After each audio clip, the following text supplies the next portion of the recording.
Hey, Al, Peter Zeihan here, coming to you from Colorado. This is a topic I was hoping to avoid, but so many people have written in on the Patreon page that I feel like I kind of have to. Today's the 1st of October. Yesterday was the 30th of September.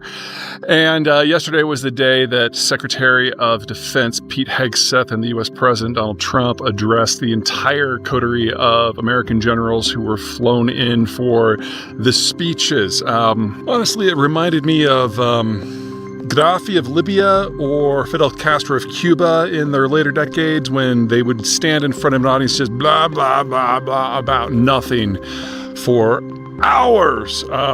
There didn't seem to be a point to the speech at all. And the day before, 2 days before, when Trump was talking about putting himself on the agenda, he said something along the lines as, "Isn't it nice that so many people are coming from so far away?" I'm like, Secretary of Defense ordered them to come. This wasn't a social call. I was originally very much dreading this speech. I was expecting perhaps a really dark turn in American foreign and strategic policy. Luckily, we did not see that, which does not mean that there was anything that happened to the speech that makes me feel good. That sense of dread I was feeling is no longer there.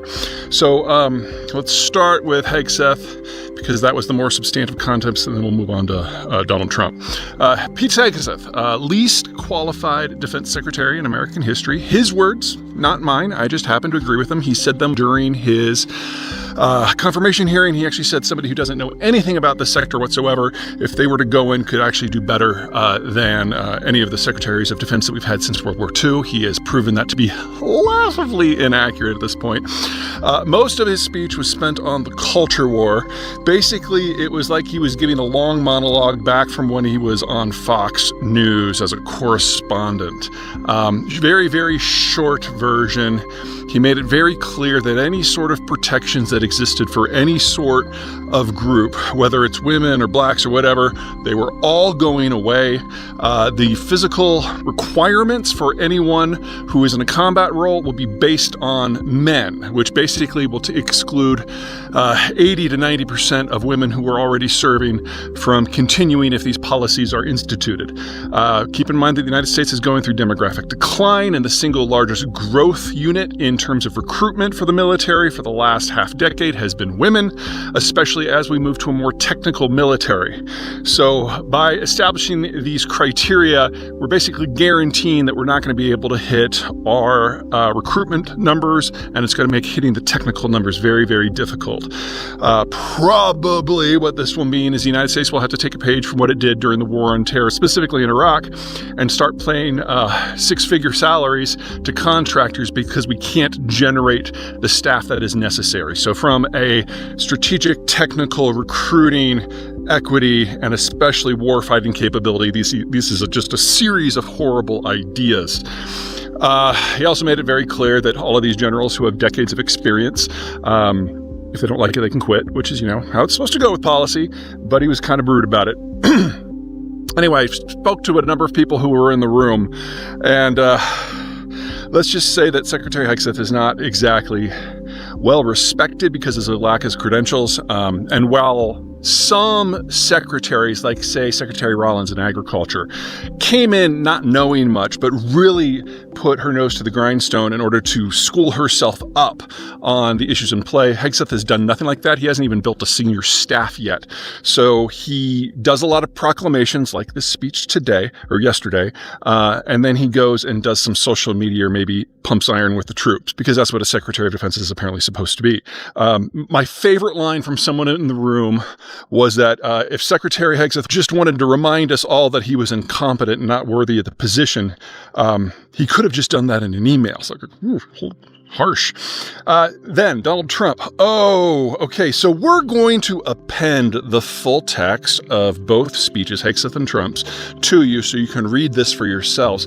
But oh my God, if I were to sum it up in one word, it would be bumbling. There were really only about 3 full sentences in an hour of him yammering on about love's lost and fight's won and how wife is one of his favorite words.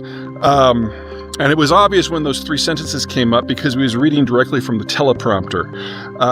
In his opening paragraph, he said, "You guys can do whatever you want. You can laugh, you can cry, whatever. Of course, if you leave the room, then there goes your career." So Inspiring, dude. There were no policy announcements. There was no strategic guidance. There was really no reason to be there aside from the fact that he had a captive audience. And from what I heard from the people who were in the room, everyone was just sitting there stone-faced the whole time because it wasn't even a political speech. It was just rambling. And the line of somebody who shared it with me that really got me was like, if the president wanted to highlight to us that he was no longer capable, mission accomplished.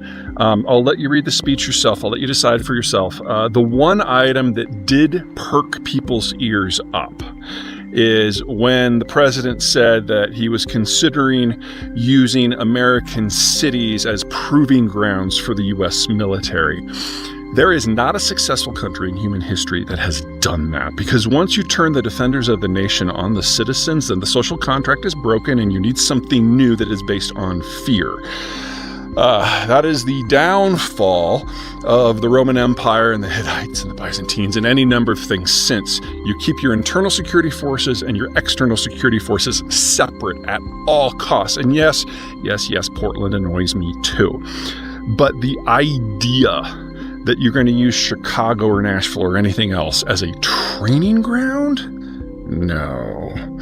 It was almost as if the president was daring the assembled generals to carry out their oath to defend the Constitution of the country from all foes, foreign and domestic. And I am not comfortable with where this might lead. About the only thing I can say about it is that this was one of those bumbling passages that was made in passing, that was not the centerpiece of the speech. It was one line amongst a lot of mush. I don't think anyone walked out of that room encouraged by their leadership or the current state of military policy. But considering some of the things that we have seen in military and strategic policy in the last few months, I still count this as a win.